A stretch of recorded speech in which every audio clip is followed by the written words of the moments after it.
Buscando la verdad y abogando por la unidad nacional en pro de la paz y la seguridad en el Ecuador. En la revista de Opinión Democracia tenemos previsto un diálogo con el arquitecto Fernando Carrión, experto en temas de seguridad.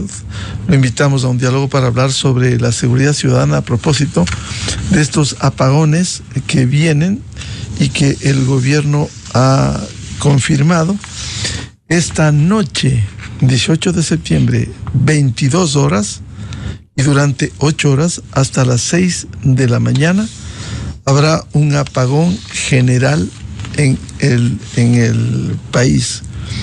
No habrá toque de queda a nivel nacional como lastimosamente se anunció en principio. Solo será el toque de queda focalizado en las provincias de Guayas, Los Ríos, Manabí, Orellana, Santa Elena, El Oro y en el cantón Camilo Ponce Enríquez, en donde precisamente se vive un estado de excepción. El toque de queda deviene de un estado de excepción. Sin embargo, esto ha generado reacciones y polémica respecto de esta situación. Cierto es que todo apagón perjudica a todos los sectores, partiendo de los hogares, sector productivo. El argumento del gobierno es el menor impacto posible, habiendo impacto, el menor impacto, siendo de 22 horas a 6 de la mañana, pero con un ingrediente: el Ecuador vive un conflicto armado interno y la acción de los grupos delincuenciales organizados. Arquitecto Fernando Carrión, ¿cómo enfrentar este momento de nuevos apagones en momentos complicados por el conflicto armado interno? Muy buen día. Buenos días, Miguel. Un saludo cordial a toda la audiencia. Sí, sin duda se han unido dos grandes problemas estructurales que existen en el país. El uno, sin duda, la violencia que estamos viviendo de una forma increíble desde hace algunos años.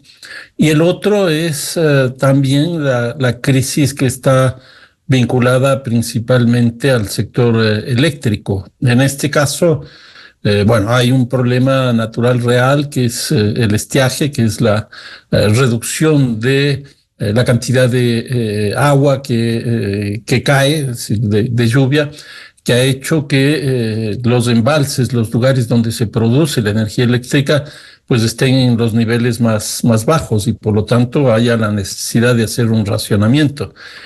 Estas dos cosas se han unido y las dos cosas tienen que ser enfrentadas de forma estructural, porque son problemas estructurales.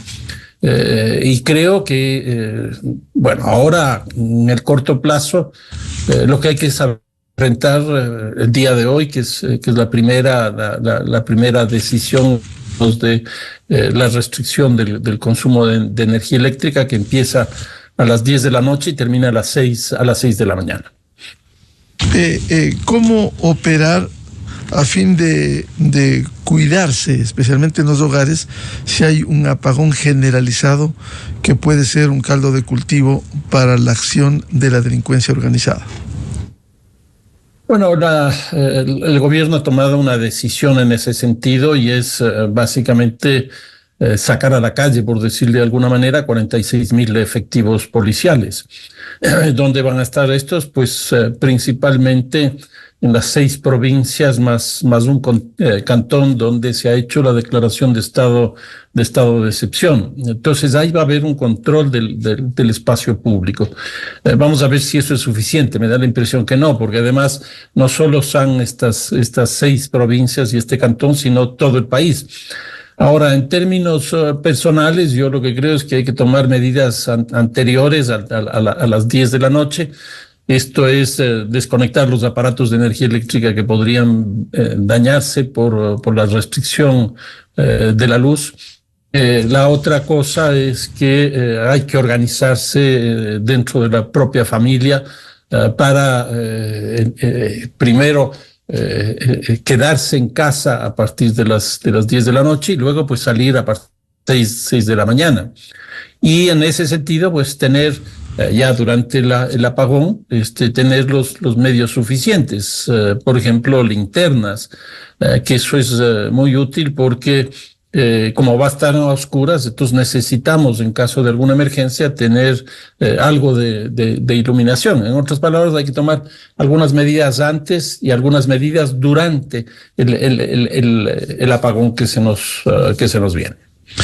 Es importante estas previsiones.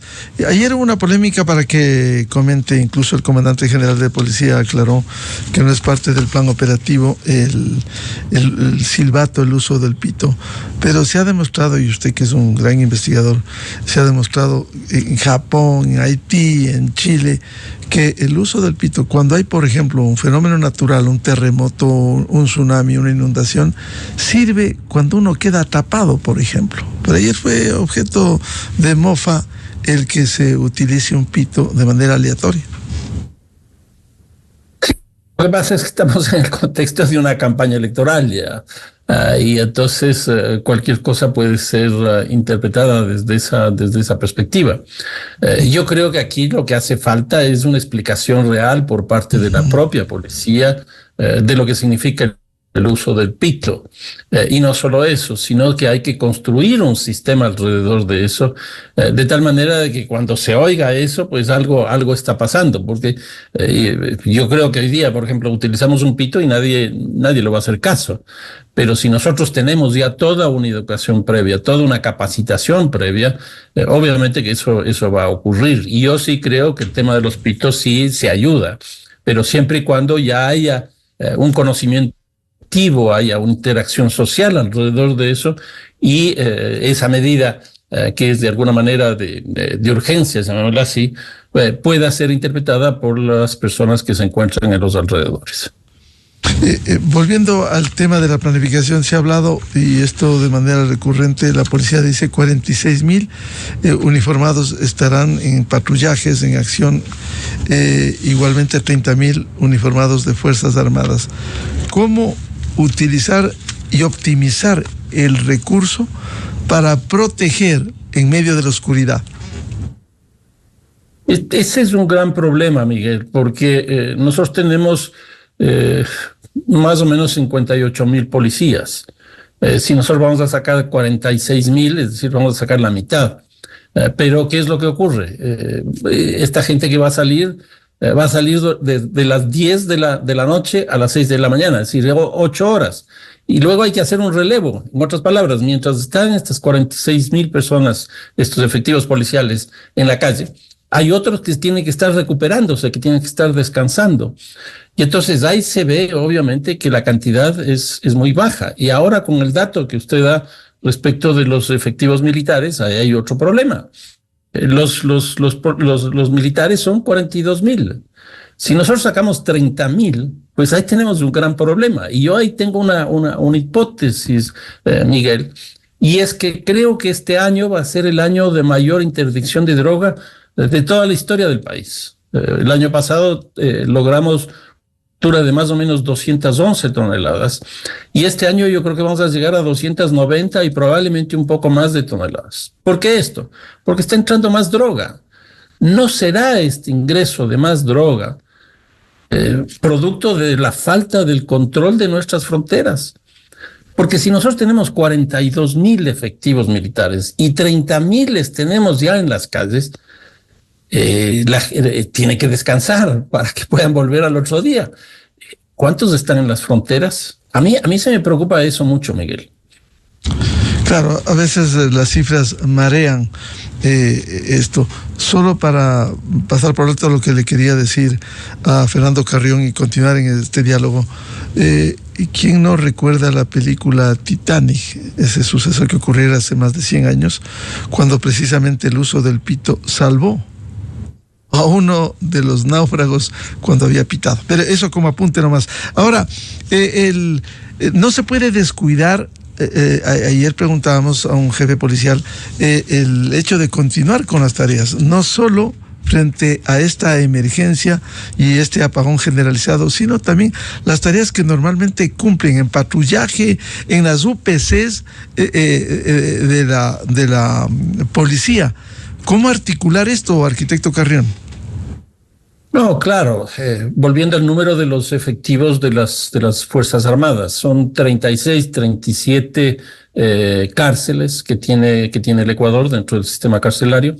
Si nosotros ponemos solo 100 militares en cada una de ellas, es bajo, eso significa 3.700. Si se necesitan 2 turnos, eso es más de 7.000 miembros de las Fuerzas Armadas. Yo con esto lo que quiero decir es que a mí me da la impresión que, por ejemplo, son pocos los miembros de las Fuerzas Armadas. Y que probablemente por esta emergencia de la violencia estamos descuidando otros frentes que estas instituciones deben hacer. El ejemplo que ponía hace un momento del tema de la captura de droga, que eso es un mérito sin duda de la policía y obviamente del gobierno, pero yo creo que eso tiene sus explicaciones y me parece que hay que ir en esa perspectiva para no caer pues en decisiones que por un lado fortalezcan ciertos frentes, pero por otro lado debiliten. Por poner otro ejemplo, todos sabemos lo que significa el efecto globo o el efecto cucaracha. No es otra cosa más que aplastar el globo en un lugar. Eso hace que en el otro lugar del globo se expanda. Si nosotros estamos poniendo la prioridad este rato en las provincias que están definidas como prioritarias con esta medida del estado de excepción, ¿qué es lo que puede pasar con las otras provincias? Y yo creo que eso es lo que está ocurriendo. Se van a ir hacia esos lugares. Entonces, a mí me parece que aquí lo que se necesita es una política general, obviamente con mayor presencia o mayor fuerza o mayor especificidad en ciertos lugares, pero no se puede bajo ningún punto de vista olvidar la totalidad de nacional. No puede preverse en este apagón de 8 horas el que los grupos delincuenciales organizados pudieran irrumpir y aquí causar pánico, de tal manera que la Policía Nacional y Fuerzas Armadas, el bloque de seguridad, intervengan oportunamente en los patrullajes. Quizás será insuficiente, aun cuando se hablen de estas cifras, insuficiente en el control a nivel nacional. Bueno, por ejemplo, en el caso de Quito, que no está dentro de estas 6 provincias del estado de excepción, se ha tomado una decisión de fortalecer tres distritos con la acción de la policía. El caso Tumbe, La Delicia y el Hoy Alfaro. Pero no solo eso, sino también ciertos puntos específicos, como son las estaciones de gasolina, los llamados hotspot, que son los puntos donde tradicionalmente hay hechos de violencia. Entonces, en ese sentido, yo creo que la policía está actuando bien, o sea, ha montado fuera de una de estas 6 provincias, en el caso de Quito, un cantón, una política específica. Y yo supongo que eso debe estar pasando en la mayoría de las ciudades, al menos más complejas o al menos las más grandes. Y en el caso de las provincias que están en estado de excepción, las 6 provincias y el cantón Ponce Enríquez. Yo creo que ahí no solo que hay el estado de excepción, sino que puede salir. Entonces, está recluida en su casa. Y ahí sí se necesita un patrullaje porque va a estar vacío y ahí puede pasar cualquier cosa. ¿Por qué? Porque mientras nosotros estamos en nuestras casas, las estructuras criminales pueden estar en el espacio público realizando sus fechorías. Y entonces ahí sí el patrullaje es absolutamente imprescindible. Para eso están justamente estos 46.000 miembros de las Fuerzas Armadas, de la policía y estos 30.000 de las Fuerzas Armadas. Incluso en las provincias, en el resto de provincias del país, en donde no habrá toque de queda, sí también hay una recomendación, arquitecto Carrión, de no salir en la oscuridad. Es absolutamente riesgoso. Sí, con energía eléctrica ha habido riesgos, ha habido atentados, crímenes. ¿Qué decir en la oscuridad? No, eso es así, pero además no tiene para qué salir porque todo va a estar cerrado, entonces no tiene ningún salir. Y eso obviamente ha generado también algunas críticas, sobre todo de ciertos sectores de la economía, principalmente de bares, cantinas, discotecas, etcétera, reparto de productos, cosas de ese tipo. Entonces no tiene ningún sentido salir porque no hay nada que hacer. todo cerrado. Ahora, hay excepciones, obviamente. Por ejemplo, el tema de los hospitales, eso sigue abierto. Entonces, eso hay que tener en cuenta, porque para eso sí hay la posibilidad, pues, de adquirir ese servicio, ¿no? Ahora, ¿qué piensa el arquitecto Carrión? Mejor, aquí no hay otra alternativa frente a la crisis energética de los apagones. Hemos llegado de nuevo a esta situación. ¿Sería mejor el que haya las 8 horas de 22 horas a 6 de la mañana que durante el día, en donde afectaría mucho más al sector productivo, a la pequeña, a la mediana y gran empresa también? No, claro, porque en la noche hay mucho menos actividad.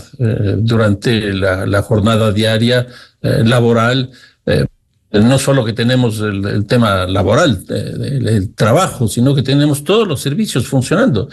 Simplemente por poner un ejemplo, el tema escolar.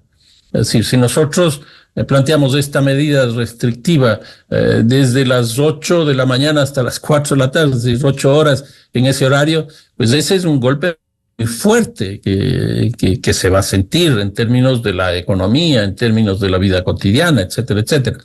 Ahora, aquí la gran pregunta es si con este apagón de las 10 de la noche a las 6 de la mañana va a ser suficiente, porque si no, probablemente lo que va a ocurrir hacia el futuro, esto no es suficiente, es que se va a ampliar la hora, ya no será a las 10, sino será a las 8 de la noche, ya no será a las 6 de la mañana, sino a las 8 de la mañana, o en su defecto, un poco la idea esta de la restricción durante la mañana, durante el día, lo cual obviamente el impacto tiende a ser mucho más fuerte. Claro, efectivamente esto empieza esta noche hasta mañana y luego se vuelven los cortes entre lunes y jueves de la semana anterior, de la semana próxima, como el gobierno ha anunciado. ¿Qué hacer con el tema educativo? Si bien hay disposiciones de entrar 1 hora más tarde en la mañana, salir antes de las 20 horas, el horario, la jornada nocturna, ¿qué hacer y cómo enfrentar esto? No, ahí viene el otro problema, porque la educación no solo se hace en las escuelas, es decir, en el espacio físico de la escuela, sino que hay lo que se conoce como los deberes, por decirlo de alguna manera. Y entonces, si termina su jornada educativa 1 hora menos, efectivamente, como usted señala, eso no significa que no tenga que seguir haciendo los famosos deberes o las actividades extracurriculares. Entonces, probablemente algunas de esas actividades extracurriculares no se van a poder hacer y los deberes van a tener problemas porque no van a tener energía eléctrica justamente para hacer eso. O sea, sus computadores no van a funcionar, la energía eléctrica tampoco, con lo cual la luz no permitirá hacer este tipo de cosas. Entonces sí hay obviamente una restricción. Ahí yo supongo que el sistema escolar, frente a una situación de estas, debe plantearse, o ya debe haberse planteado, pues algunas políticas restrictivas para que este tipo no sean un gran problema para los estudiantes. Claro, tendrán que hacer, obliga a la aceleración de las tareas, por ejemplo, los deberes que dice el arquitecto Carrión, antes de las 10 de la noche, concluir estas tareas. Y lo otro, se ha hablado de clases virtuales. ¿Cómo ve usted esto? La clase virtual necesita energía eléctrica, no hay otra. Es la única forma. Ahora, obviamente las computadoras pueden funcionar con baterías, pero eso tiene un tiempo bastante largo. La conexión por cualquiera de estas plataformas que hoy día existen, qué sé yo, Zoom, Meet, etcétera, también requieren la energía eléctrica. Entonces yo creo que a este tipo de cosas se restringen. Es decir, la tecnología aquí no nos ayuda mucho porque la energía eléctrica es clave. No hay que olvidarse que incluso hay muchos autores que han planteado que la segunda gran revolución industrial que ha vivido la civilización proviene de la energía eléctrica, que eso es a fines del siglo XIX, principios del XX, y eso es lo que produjo un cambio sustancial. Entonces hoy día estamos viendo una restricción de esa situación. Nos limita absolutamente en muchas otras cosas adicionales. Hubo el anuncio oficial también de que entidades públicas encargadas de los servicios básicos de salud, terminales terrestre, seguridad, garantizarán la prestación de los servicios públicos que son fundamentales. Pero en el caso del resto, especialmente tema administrativo, laboren los días 19, 20, 26 y 27 telemáticamente. Hay cuando se restablezca la energía eléctrica, habrá esta posibilidad, pero laborar desde casa o desde oficinas. ¿Cómo ve usted esto? No, yo lo veo difícil, incluso esto de las terminales terrestres. Está bien eso para aquellas provincias que no están dentro del estado de excepción, porque ahí la gente no puede salir, está prohibida la salida de gente. Entonces ahí ni siquiera estas terminales terrestres o aéreas o marítimas, etcétera, van a poder funcionar. Y luego lo que decía hace un momento, sí, nos queda de alguna manera la nueva tecnología que hoy día estamos viviendo, pero eso también va a tener restricciones, porque las baterías con las que nosotros contamos tienen una vida útil. Al cabo de cierto tiempo se acaban las baterías y no hay cómo seguir utilizando ningún otro tipo de energía, ¿no? Y desde el sector privado, que estará golpeado siempre, especialmente el sector productivo, ¿cómo compensar estas pérdidas?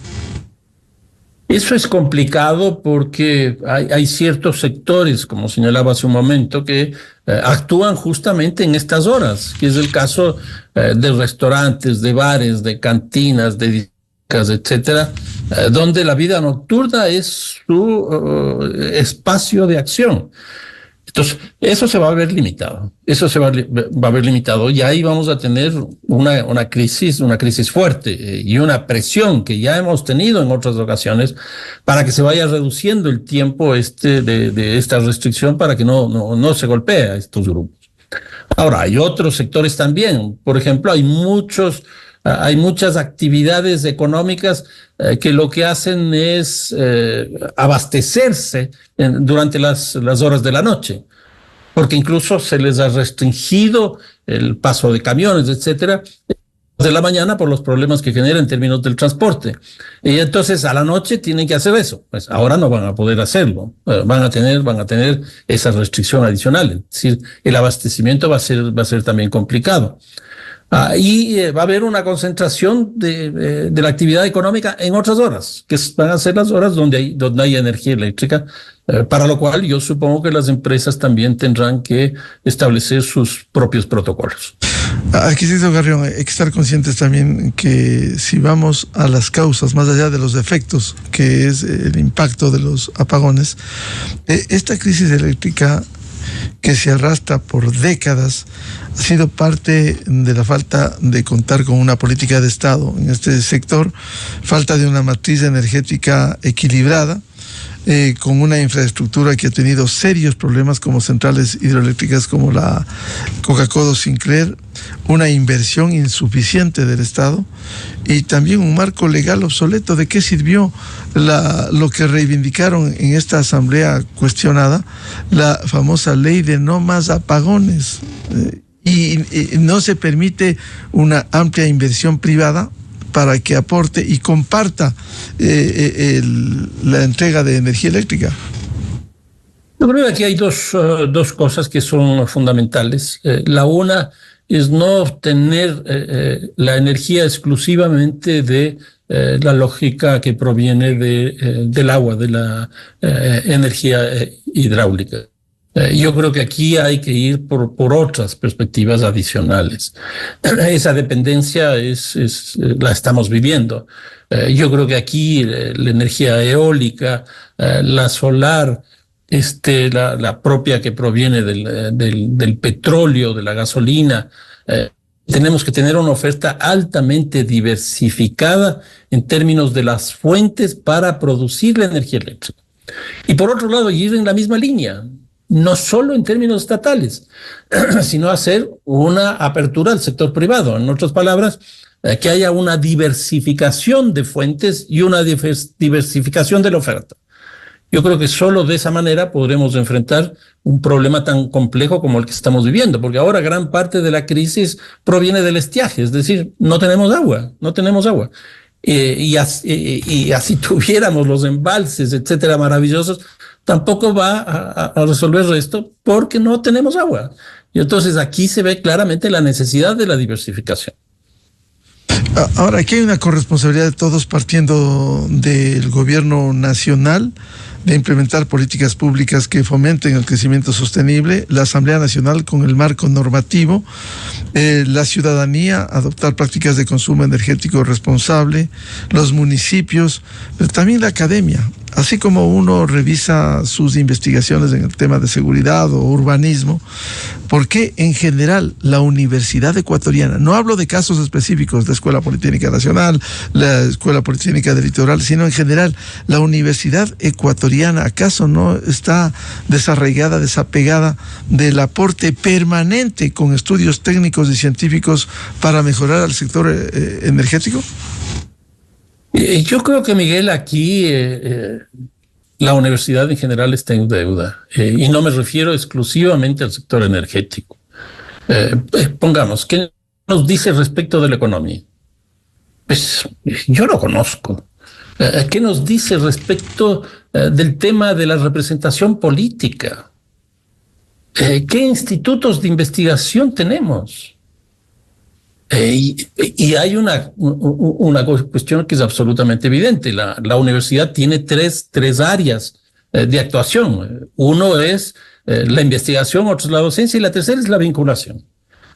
A mí me parece que hay que interpelarle a la Universidad Ecuatoriana es decir, qué tan lejos, qué tan cerca está de lo que acontece en nuestro país. Y por eso es lo que digo, no creo que la deuda sea exclusivamente frente al sector eléctrico. Yo le veo mucho más allá. Yo veo un problema, por ejemplo, en el área que yo trabajo, el área de ciencias sociales. Yo no siento ahí una explícita de aporte a la sociedad ecuatoriana. Ni siquiera de la posibilidad de entregar gente formada para asumir estas realidades, el sector privado o el sector público. Y menos investigación. A ver, Miguel. ¿Qué investigación se conoce surgida en la universidad sobre la crisis económica, sobre la energía eléctrica, sobre el sistema de representación política en el Ecuador, sobre la relación ejecutivo-legislativo? Yo no encuentro. La verdad es que yo no encuentro. Bien, aquí hay una corresponsabilidad de todos los sectores. Al arquitecto Fernando Carrión, experto en temas de seguridad, catedrático de Flaxo, muchas gracias la atención a la revista de Opinión Democracia, Fernando. No, muchísimas gracias. Ojalá este tema del apagón pueda resolverse lo más rápido posible. Muy amable, y ojalá se cumpla ese deseo. 7:13 en el territorio continental ecuatoriano. Vamos a una pausa y ya volvemos. Tenemos previsto un diálogo con el experto en temas energéticos y académico, ingeniero Diego Morales, para hablar precisamente sobre el mantenimiento técnico a las estaciones y subestaciones, redes eléctricas en el Ecuador. Desde 1984 con Gonzalo Rosero, la revista de Opinión Democracia. Siempre líderes, siempre confiables. Enseguida regresa Miguel Rivadeneira a la búsqueda de la verdad. Esto es Exa Informa por Exa FM. El Ministerio de Educación anunció modificaciones en los horarios escolares debido al primer racionamiento programado para el miércoles 18 de septiembre. Las escuelas nocturnas tendrán un horario de salida a las 20 horas. El jueves 19, la matutina comenzará una hora más tarde, mientras que la vespertina y nocturna seguirán el horario normal de ingreso. El Ministerio de Educación confirmó que esta semana las clases se mantendrán en modalidad presencial, mientras que la próxima semana habrá clases virtuales. Esto fue Exa Informa, solo por Exa FM. Inicio de espacio promocional y publicitario. ¿Sabes cómo funcionará la medida del gobierno para el pago de las planillas de diciembre, enero y febrero? Con tu aporte estamos saliendo adelante y lo reconocemos. Así que si tu consumo de luz no supera los 180 kilovatios en esos meses, tu planilla será gratuita. Pero tranquilo, que si superas ese monto, también tendrás este beneficio y solamente tendrás que cubrir la diferencia. Cada mano, cada voluntad suma esfuerzos para alcanzar este nuevo Ecuador. Autorización número 5751. CNE, Elecciones Generales 2025. El nuevo Ecuador resuelve. Cada vez que mi esposo va de compras pasa lo mismo. Le pedí 4 cosas, se acordó de una.